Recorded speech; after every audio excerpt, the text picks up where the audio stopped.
31. január 1945, deň, kedy sa pre občanov Liptovského Hrádku skončila strašná druhá svetová vojna, si po viac ako 60 rokoch pripomína už len hrstka pamätníkov, organizovaných v miestnej organizácii Slovenského zväzu protifašistických bojovníkov.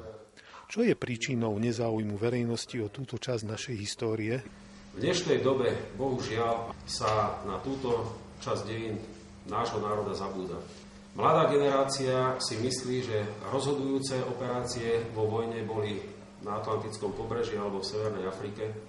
Vôbec sa nespomína to, že na východnom fronte a vtedy v Sovietskom zväze zahynulo vyše 20 miliónov ľudí a že sme boli oslobodení teda z východu.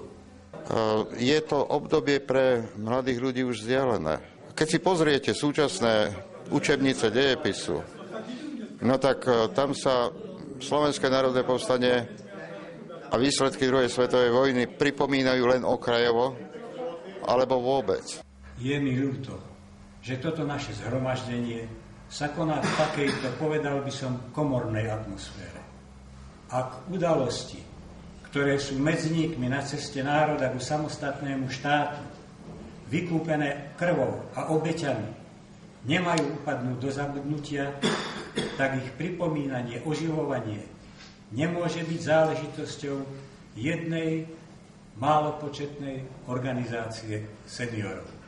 Táto organizácia na území mesta Liptovský Hrádok má 7 pamätných miest. To sú miesta, ktoré sú osadené pamätnými tabuľami z čias povstania.